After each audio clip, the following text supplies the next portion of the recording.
आज हम लोग यहाँ पे बहुत इंपॉर्टेंट प्रॉब्लम डिस्कस करने वाले हैं एमपीएस सर्किट लॉ की कैविटी प्रॉब्लम। ठीक, जैसे हमने इलेक्ट्रोस्टैटिक्स में कैविटी प्रॉब्लम डिस्कस की थी और आपको याद होगा कि एक स्फीयर के अंदर जो हमारी कैविटी बनाते थे स्फेरिकल कैविटी, उस कैविटी में इलेक्ट्रिक फील्ड यूनिफॉर्म आती थी। ठीक है, वैसे यहाँ भी कैविटी प्रॉब्लम में हमारी यूनिफॉर्म फील्ड आई, तो डिफरेंस ये है कि वहाँ पे स्फेरिकल कैविटी होती थी और यहाँ पे सिलेंड्रिकल कैविटी है।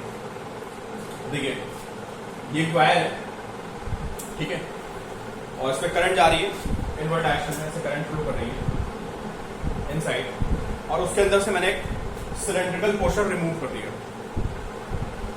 यहाँ पे भाई जो भी बातें चलती हैं वो हमारी बातें चलती हैं और फिर वेरी लॉन्ग सिलेंडर, मतलब जो भी बातें होंगी वो लॉन्ग सिलेंडर के लिए होगी। ठीक, तो यहाँ पे क्या है कि ये हमारा एक इनफाइनाइट लेंथ का सिलेंडर है जिसमें करंट अंदर जा रही थी और उसमें हमने एक पोर्शन को, एक सिलेंड्रिकल पोर्शन को रिमूव कर दिया ऐसे, तो कैविटी बन जाएगी। This is top view. Top से देखोगे आप तो आपको सरफेस दिखेगा, है ना, ये टॉप सरफेस दिख रहा है और ये कैविटी इसके पैरेलल चली गई, आपको कैविटी दिख रही है। ठीक है, भाई कैविटी प्रॉब्लम को सॉल्व करने से पहले ये वेक्टर के मेथड से सॉल्व होती है। सबसे पहले आपको पता होना चाहिए कि how to write magnetic field in vector form. कल देखिए मैं क्या डिराइव किया था, अगर आपके पास एक थिक वायर है ना, तो magnetic field at inside point is given by mu not by 2 pi I R by R square, और मैंने बोला था I by pi R square this represents current density. तो मैंने फॉर्मूला को बताया था कि this will be mu not G R by 2, है ना, ये करंट डेंसिटी के टर्म में फॉर्मूला गया। अब आप देखोगे ना, देखोगे तो आपको पता चलेगा कि यहाँ पे जो मैग्नेटिक फील्ड आएगी हमको रखेंगे द डायरेक्शन ऑफ करंट, ऐसा फिंगर्स को घुमाएंगे तो this will be direction of magnetic field. ठीक है, and this is vector B, sorry this is vector R, this is vector B, and current density is a vector quantity which is in the direction of current, है ना, जिधर direction होती है वो उस direction में करंट डेंसिटी होती है। तो इस फिगर में current density is inside, this is vector R and this is B. थोड़ा आप केयरफुली ऑब्जर्व करोगे तो J is inside and this is R, this is B, है ना। आपको पता है कि क्रॉस प्रोडक्ट का फॉर्मूला मोस्टली मैग्नेटिज्म और सर्कुलर मोशन की प्रॉब्लम्स को, रोटेशन की प्रॉब्लम्स को समझने के लिए बनाया गया है।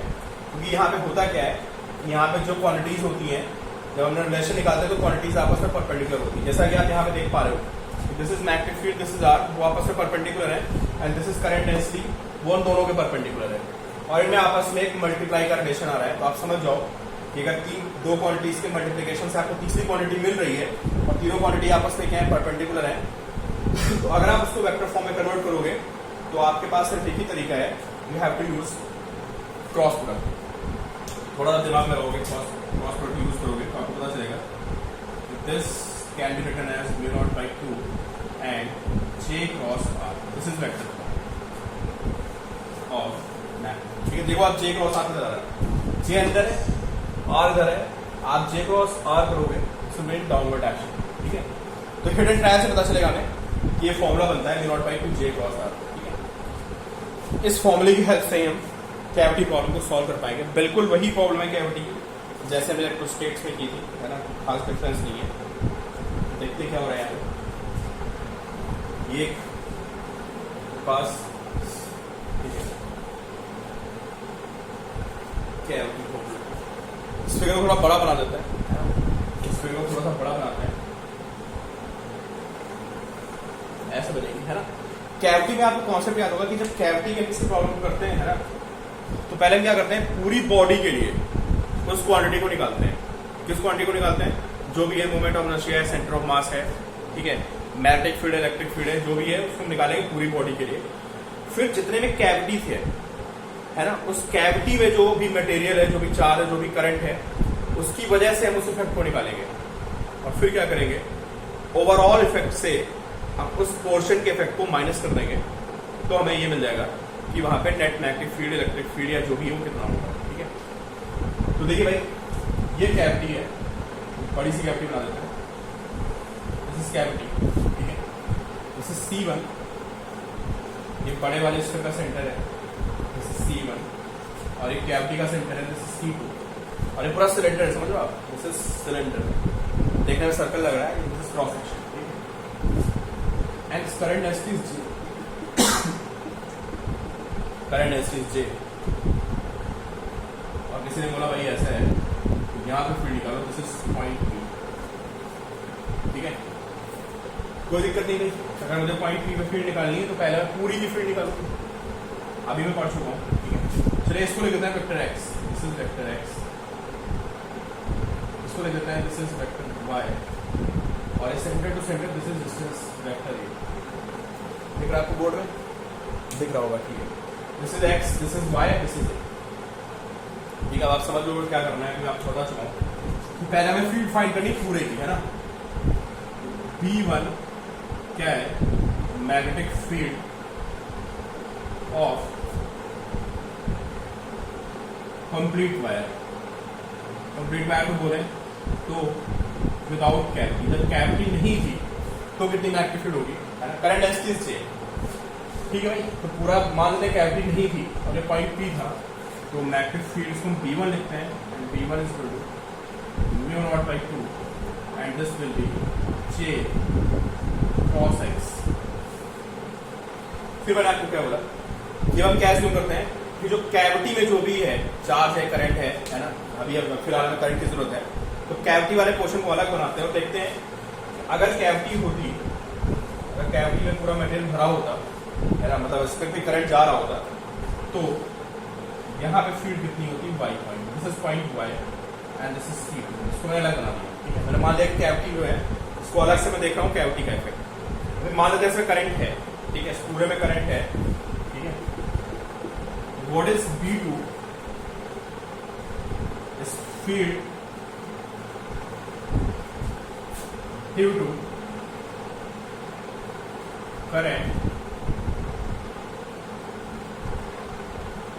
इनसाइड कैविटी पोर्शन, है ना। तो हम देखेंगे कि भाई इसका कितना इफेक्ट है, कितना इफेक्ट आएगा, वही फॉर्मूला लगेगा, कोई चेंज नहीं आएगा। B2 is μ0/2 and this will be J cross y, ठीक है। तो मैंने इसका इफेक्ट निकाल दिया। अब यार अगर कैविटी बनेगी तो ये चीज नहीं होगी, आपको ये चीज हटानी पड़ेगी ना इसके अंदर से। जब आप इसको इतने पोर्शन को बाहर निकालोगे तो जाके कैविटी बनेगी, तो अगर इस पोर्शन को हटाओगे तो आपको इसकी फील्ड भी हटानी पड़ेगी, है ना। अब फील्ड से वेक्टर क्वांटिटी, तो ऐसा तो नहीं कि आप सीधे माइनस कर दोगे, तो हम क्या करेंगे, B1 माइनस B2 करेंगे, ठीक है। तब हमें नेट फील्ड मिलेगी। अब हम लोग लिखने वाले हैं B। What is B? Field in cavity, वो कितनी होगी, वो होगी B1 माइनस B2, ठीक है। B1 माइनस B2, और B1 की वैल्यू कितनी है, उसको माइनस करेंगे तो शायद ये μ0/2 J cross x minus J cross y। अब ये मत सोचना है कि नीट में नहीं आएगा, बिल्कुल आएगा, μ0/2 एंड J क्रॉस। देखो x माइनस y क्या होगा, इस ट्रायंगल को अलग बनाते हैं, ठीक है। इसको मैं यहाँ बनाता हूँ समझाने के लिए। This is vector A, this is vector y and this is vector x। Triangle law सबको पता है, नहीं पता तो आप जाके पढ़िए, मैं ट्रायंगल लॉ तो आपको एक्सप्लेन नहीं करूंगा इस टाइम पे, ठीक है। तो आपको पता चलेगा कि यहाँ से a plus y is equal to x। तो आपको समझ में नहीं आ रहा तो भाई आपको वेक्टर पढ़ने की बहुत जरूरत है। a plus y is equal to x, ठीक है। जहाँ पे इसका a का हेड फिनिश हुआ, वहां से y की टेल शुरू हो गई, हेड टेल मेथड बोलते थे, तो a plus y is equal to x। और यहाँ से आपको पता चलेगा, यहाँ से j कॉमन आ जाएगा and this will B x minus y। और देखिए यहाँ से x माइनस y कितना है, a आएगा, this is μ0/2 and J cross, this is magnetic field in a wire with cavity। आप देख सकते हो कि this is independent of x and y, है ना, it only depends on a। इससे पता चलता है कि magnetic field inside cavity is uniform, है ना। ये y पर डिपेंड नहीं कर रहा है, x पर डिपेंड नहीं कर रहा, आप कहीं भी पॉइंट ले लो, सब कैंसिल हो गए, इतनी फील्ड आएगी, ठीक है। और what is direction of J cross है, J is invert, J is invert, this is J and this is A। एक क्रॉस भी निकालना पता है आप लोगों को, जे इज इनवर्ट, तो देखिए मेरी फिंगर्स जे की तरफ गई, अब मैं घुमाऊंगा किधर, ए की तरफ, दिस इज ए। आप अपना करके देखिएगा साथ में, ठीक है। जो भी कॉपी पेन है, बॉल है, जैसे भी आपने मोबाइल रखा सब देखिए, J is inside and this is A, तो J cross A is downward, है ना। उस कैविटी में जो फील्ड आएगी that is in downward direction, ठीक है। तो फाइनल रिजल्ट को समराइज करेंगे तो ये बोलेंगे field inside cavity is uniform and this is perpendicular to A, है ना। Field is uniform, field is uniform and J cross से नीचे आ रहा है and perpendicular to A. A कहीं भी हो सकता है, ए इधर भी हो सकता था, कहीं भी हो सकता है, and this is perpendicular to A. और रिजल्ट ये आपके लिए जरूरी है, रट्टा मारना है आपको, रट्टा मारना भी आपको हेल्प करेगा। दिस इज मैग्नेटिक फील्ड, ठीक है। इलेक्ट्रोस्टैटिक्स में भी हम लोग यूनिफॉर्म फील्ड बनाते थे उस कैविटी के अंदर, यहाँ भी हमारी फील्ड यूनिफॉर्म आएगी, ठीक है, mu not by two J cross. तो ये भाई हमारी होगी कैविटी प्रॉब्लम, ठीक है।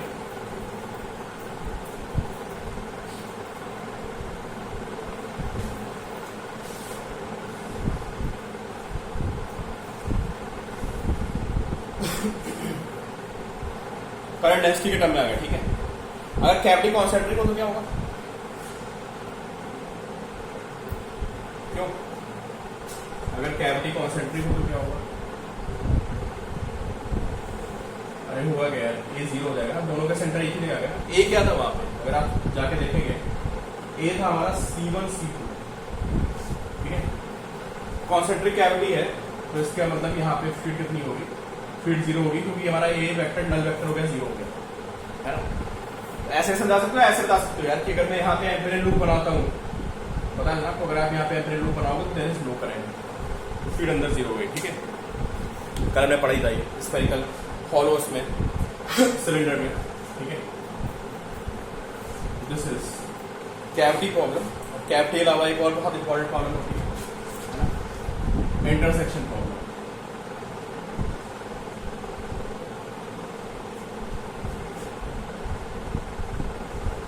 इंटरसेक्शन प्रॉब्लम इंपॉर्टेंट प्रॉब्लम है। एक वायर ये है, मतलब जेई में आप बहुत बार पूछेंगे, जेई नीट में, ठीक है। ये दो वायर्स हैं, इसमें करंट अंदर जा रही है और यहाँ पे current, this current is outside, ठीक है।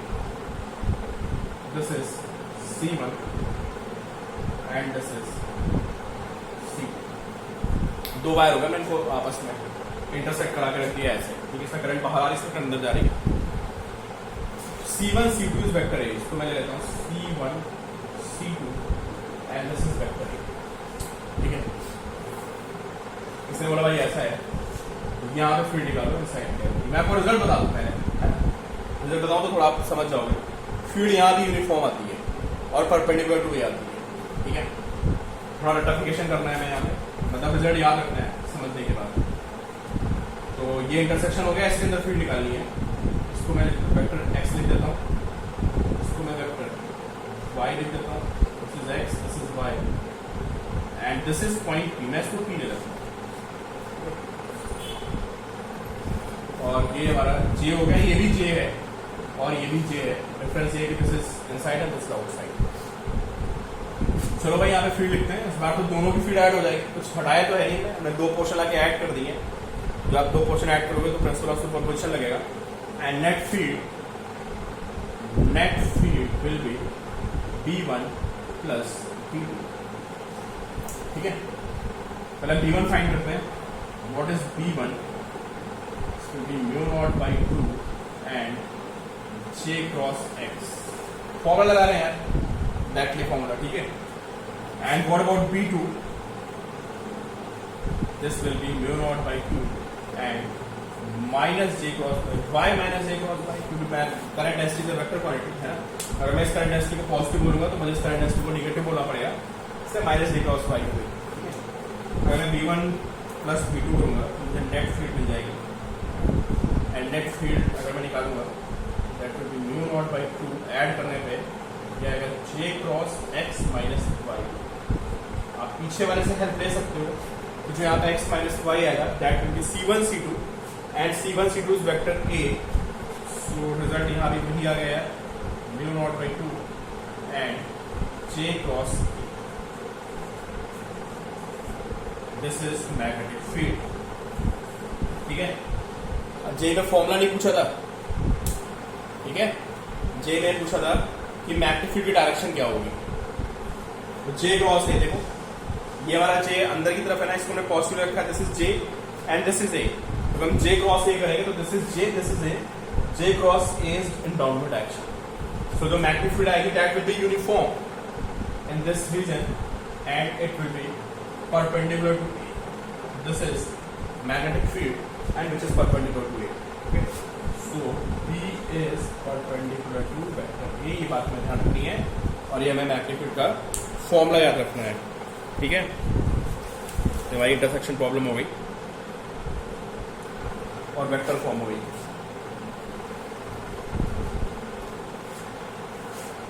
नीट में वेक्टर फॉर्म पे क्वेश्चन कम आएंगे, जेई में बहुत ज्यादा आएंगे। ठीक है,